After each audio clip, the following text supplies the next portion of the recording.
ಇವತ್ತು ನಮ್ಮ ಗುರುಪೂರ್ಣಿಮೆಯಂದು ನಮ್ಮ ಲಕ್ಷ್ಮಣಣ್ಣವರು ಇವತ್ತು ಈ ಒಂದು ದೇವಾಲಯನ ಒಳ್ಳೆ ದೇವಾಲಯ ನಿರ್ಮಾಣ ಮಾಡಿದ್ದಾರೆ.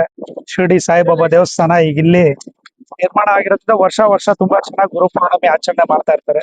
ಈ ಗುರುಪೂರ್ಣಿಮೆಯ ದಿನ ವಿಶೇಷ ಅಂತಂದ್ರೆ ಒಂದು ಗುರು ಬಲ, ಅಂದ್ರೆ ಯಾವುದೇ ಒಂದು ನಾವು ಕೆಲಸ ಮಾಡ್ಬೇಕಾದ್ರೆ ಒಂದು ಗುರುಬಲ ಇರ್ಬೇಕು.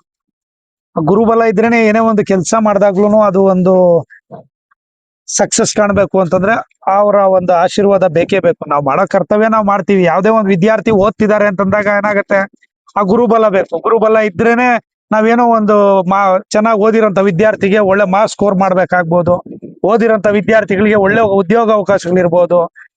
ಯಾವುದೇ ಒಂದು ವಿಚಾರದಲ್ಲಿ ಒಂದು ಒಳ್ಳೆ ಕೆಲಸ ಮಾಡ್ತಿರೋವಾಗ ಗುರುಬಲ ಇದೆ ಅಂತಂದ್ರೆ ಒಳ್ಳೇದಾಗತ್ತೆ ಅಂತ. ಅಂದ್ರೆ ಈ ಕ್ಷೇತ್ರದಲ್ಲೂ ಅಷ್ಟೇನೆ ನಮ್ಮ ಜನ ಎಲ್ಲ ಕೂಡ ಇವತ್ತು ಒಂದು ಒಳ್ಳೆ ನಿರೀಕ್ಷೆ ಇಟ್ಕೊಂಡಿದ್ದಾರೆ.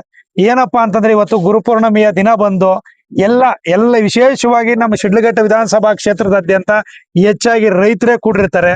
ರೈತರಿರೋದ್ರಿಂದ ಅವ್ರಿಗೆ ಏನು ಒಂದು ಕೋರಿಕೆಗಳೇನಿರ್ತದೆ ಅಂದ್ರೆ ರೈತರಿಗೆ ಸಕಾಲಕ್ಕೆ ಸರಿಯಾಗಿ ಒಳ್ಳೆ ಮಳೆ ಆಗ್ಲಿ, ಬೆಳೆ ಆಗ್ಲಿ, ನಾವೆಲ್ಲರೂ ಕೂಡ ಆರ್ಥಿಕವಾಗಿ ಸಮೃದ್ಧವಾಗಿರಂಗಾಗ್ಲಿ, ನಮ್ಮ ಕುಟುಂಬನ ನಿರ್ವಹಣೆ ಮಾಡಂಗಾಗ್ಲಿ, ಮಕ್ಕಳನ್ನ ಚೆನ್ನಾಗಿ ನಿರ್ವಹಣೆ ಮಾಡಂಗಾಗ್ಲಿ, ಅದಾದ ನಂತರ ನಮ್ಮ ಒಂದು ತಾಲೂಕು ಚೆನ್ನಾಗಿ ಏಳಿಗೆ ಆಗ್ಲಿ, ನಮ್ಮ ತಾಲೂಕನ್ನ ನಿರ್ವಹಣೆ ಮಾಡೋದಕ್ಕೆ ಒಳ್ಳೆ ಒಬ್ಬ ತಮ್ಮ ರೂಪದಲ್ಲಿ ಯಾರೋ ಒಬ್ಬನ ಕಳಿಸು ಭಗವಂತ ಅನ್ನೋ ಮಾತು ಕೂಡ ಇರ್ತದೆ. ನಮ್ಮ ಮುಖಂಡರುಗಳೆಲ್ಲ ಈಗೆಲ್ಲ ಹೇಳ್ತಾ ಇದ್ರು.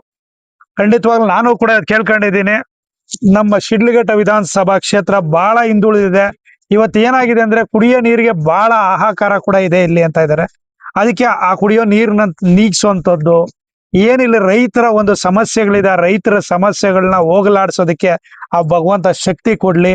ಎಲ್ರೂ ಕೂಡ ಆರ್ಥಿಕವಾಗಿ ಸದೃಢವಾಗಿರ್ಲಿ, ಒಳ್ಳೆ ಮಳೆ ಆಗ್ಲಿ ಅಂತ ಹೇಳ್ಬಿಟ್ಟು ಇವತ್ತೆಲ್ಲ ಭಗವಂತನಲ್ಲಿ ಕೇಳ್ಕೊಳ್ತಾ ಇದೀವಿ.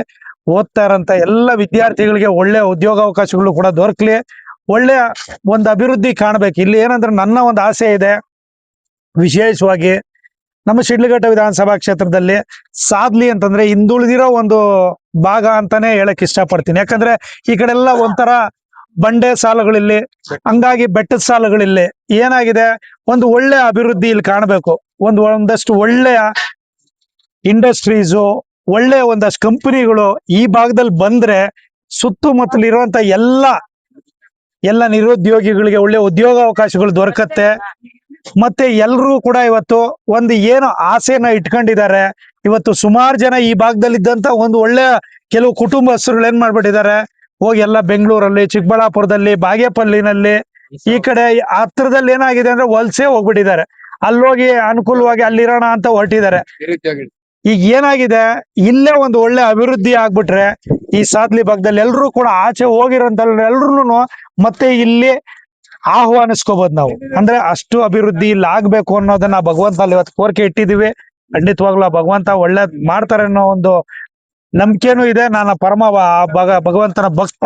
ಹಂಗಾಗಿ ಇವತ್ತು ಎಲ್ರಿಗೂ ಸಮಸ್ತ ನಮ್ಮ ಶಿಡ್ಲಘಟ್ಟ ವಿಧಾನಸಭಾ ಕ್ಷೇತ್ರದ ಎಲ್ಲ ಜನತೆಗೂ ಕೂಡ ಇವತ್ತು ಏನು ಗುರುಪೂರ್ಣಿಮೆ ಇದೆ, ಗುರುಪೂರ್ಣಿಮೆಯಂದು ಎಲ್ಲರಿಗೂ ಏನೇನು ಅವ್ರ ಇಷ್ಟಾರ್ಥಗಳಿರುತ್ತೆ, ಅವರ ಕಷ್ಟಗಳನ್ನ ಎಲ್ಲ ಬಗೆಹರಿಸುವಂತ ಒಂದು ಶಕ್ತಿ ಕೊಡ್ಲಿ ಆ ಭಗವಂತ ಅಂತ ಹೇಳ್ಬಿಟ್ಟು ಈ ಒಂದು ಸಂದರ್ಭದಲ್ಲಿ ಕೇಳ್ಕೊಳ್ತಿದ್ದೀನಿ. ಎಲ್ರಿಗೂ ಒಳ್ಳೇದಾಗ್ಲಿ. ನಮಸ್ಕಾರ, ಧನ್ಯವಾದ.